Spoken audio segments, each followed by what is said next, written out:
Assalamualaikum warahmatullahi wabarakatuh. Perkenalkan, nama saya Fadli Syafianul Rizky dengan NIM 1124110006.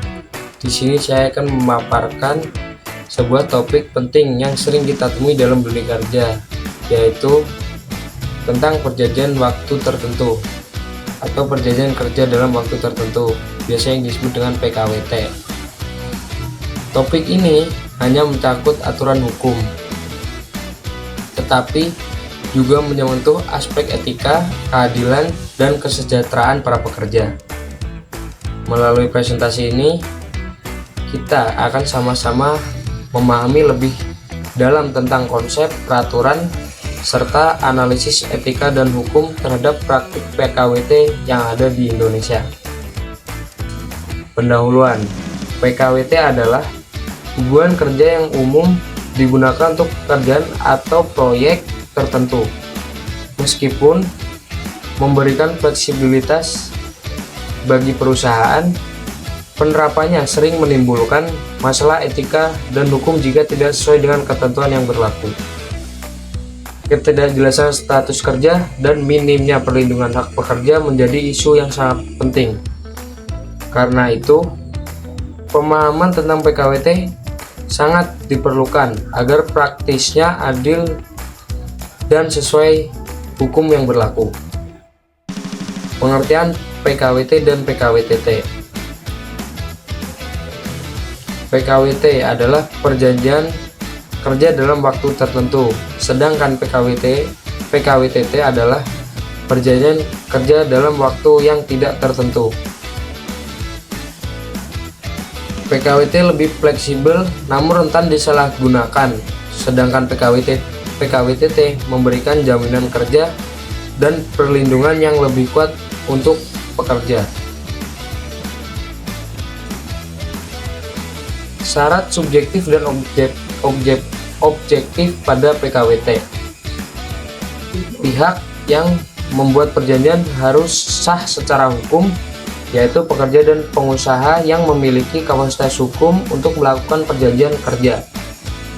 Pekerja harus telah cukup umur, minimal 18 tahun atau sudah dianggap dewasa menurut hukum. Pengusaha adalah individu atau badan usaha yang secara sah melakukan kegiatan usaha dan memperkerjakan tenaga kerja. Kesepakatan harus dibuat secara sukarela, tanpa tekanan, paksaan, atau manipulasi dari pihak manapun. Kemampuan mental dan fisik pekerja harus memadai agar bisa memahami isi perjanjian dan menjalankan pekerjaan sesuai dengan kesepakatan yang telah dijanjikan. Kemudian syarat objektif yang berkaitan dengan jenis pekerjaan.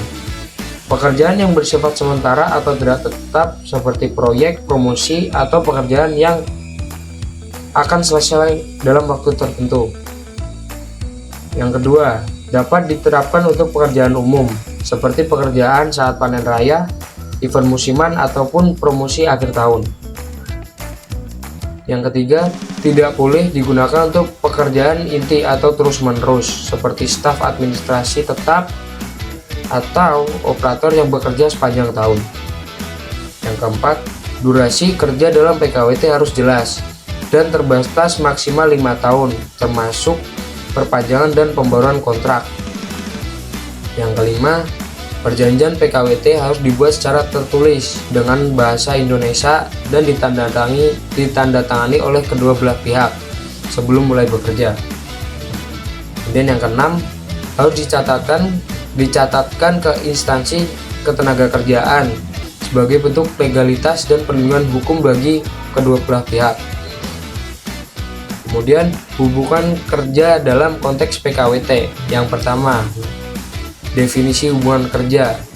Hubungan kerja adalah hubungan antara pengusaha dan pekerja atau buruh berdasarkan perjanjian yang membuat unsur pekerjaan yang diperintahkan, upah sebagai imbalan, perintah atau perjanjian kerja baik tulis maupun lisan.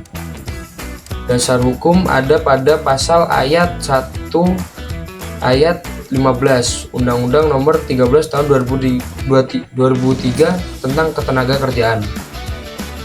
Kemudian relevansi konsep hubungan kerja dengan PKWT. Dalam konteks PKWT, hubungan kerja memiliki karakteristik khusus, yaitu bersifat sementara atau hubungan kerja dibatasi oleh jangka waktu tertentu dan selesainya pekerjaan tertentu sesuai yang disepakati dalam perjanjian kontrak. Yang kedua, ikatan hukum tetap ada. Walaupun bersifat sementara, perjanjian PKWT tetap memiliki hak dan kewajiban seperti upah, jaminan sosial, dan perlindungan atau kesehatan kerja. Kemudian, perjanjian kerja tertulis wajib. Untuk sahnya hubungan PKWT, perjanjian harus tertulis dan memuat syarat waktu secara jelas. Kemudian, tidak ada percobaan atau probation. Dalam PKWT, pengusaha dilarang menetapkan masa percobaan kerja. Hal ini berbeda dengan hubungan kerja PKWTT. Kemudian, berakhir otomatis. Hubungan kerja dalam PKWT berakhir sesuai tanggal atau selesainya perjanjian ya tanpa perlu keputusan hubungan kerja formal. Kemudian, menghindari penyalahgunaan. Jika hubungan kerja PKWT tidak sesuai dengan ketentuan hukum, misalnya untuk pekerjaan tetap, maka secara hukum akan berubah menjadi PKWTT.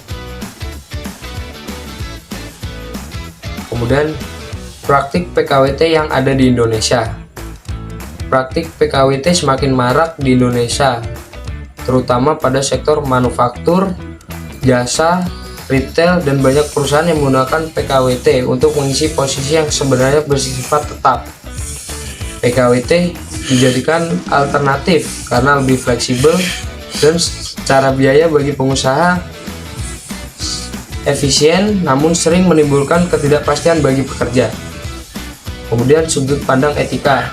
Yang pertama, keadilan PKWT. Praktik PKWT bisa menimbulkan ketidakadilan bila mana digunakan terus-menerus dan menghindari kewajiban memberikan hak-hak pesangon dan tunjangan masa kerja. Pekerja kontrak tidak mendapat keamanan kerja sebagaimana pekerja tetap. Yang kedua, transparansi. Dalam praktiknya, banyak pekerja tidak dijelaskan secara menyeluruh tentang isi dan konsekuensi kontrak PKWT. Kurangnya keterbukaan soal durasi kerja, hak cuti, tunjangan, dan peluang perpanjangan sering jadi masalah etis. Kemudian yang ketiga, kesejahteraan pekerja. PKWT seringkali membuat para tenaga kerja merasa tidak aman, tidak loyal, dan minim motivasi karena tidak tahu kapan kontraknya akan berakhir. Pekerja kontrak juga seringkali mendapatkan jaminan sosial atau BPJS kurang maksimal. Kemudian, sudut pandang hukum bisnis. Secara hukum, PKWT diatur pada Undang-Undang Nomor 13 Tahun 2003 yang diperbarui dengan Undang-Undang Cipta Kerja Nomor 11 Tahun 2020. PKWT hanya dibolehkan atau boleh dilakukan untuk pekerjaan yang bersifat sementara, musiman, atau sekali selesai. Harus tertulis, disertai jangka waktu yang jelas, dan tidak boleh ada masa percobaan kerja ataupun training. Bila digunakan tidak sesuai ketentuan, maka secara otomatis berubah menjadi PKWTT dan perusahaan bisa dikenakan sanksi administratif. Namun dalam praktiknya, banyak perusahaan menyiasati aturan hukum tersebut demi efisiensi biaya, seperti memutus kontrak sebelum jatuh tempo lalu merekrut kembali dengan status kontrak baru. 4. Opini pribadi. Apakah PKWT cenderung menguntungkan siapa? Menurut saya, PKWT cenderung lebih menguntungkan pihak perusahaan atau pengusaha, terutama dari sisi penghematan biaya jangka panjang, atau tidak ada pesangon, tunjangan tahunan, dan lain sebagainya. Fleksibilitas untuk menyelesaikan kebutuhan tenaga kerja tanpa beban permanen. Namun dari sudut pandang pekerja, PKWT sering menimbulkan ketidakpastian dan kerugian emosional maupun finansial, seperti tidak ada jaminan berkelanjutan kerja, minimnya akses ke jenjang karir dan tunjangan jangka panjang, Dalam contoh surat PKWT ini terdapat beberapa poin penting, yaitu identitas pekerja dan pemberi kerja, jenis pekerjaan dan durasinya, hak dan kewajiban masing-masing pihak, besaran upah dan cara pembayarannya, jam kerja secara aturan, pemutusan hubungan kerja, tanda tangan sebagai bukti persetujuan bersama. Kesimpulannya adalah PKWT adalah bentuk hubungan kerja berdasarkan jangka waktu atau penyelesaian pekerjaan tertentu. PKWT memiliki aturan hukum yang ketat agar tidak disalahgunakan, terutama terkait durasi, jenis pekerjaan, dan hak para pekerja. Dari sisi etika, pelaksanaannya harus memerhatikan keadilan, kesejahteraan, dan transparansi. Praktik PKWT yang tidak sesuai aturan akan merugikan pekerja dan menimbulkan konflik umum. Oleh karena itu, penting bagi pengusaha dan pekerja untuk memahami hak dan kewajiban dalam PKWT demi menciptakan hubungan kerja yang sehat dan adil.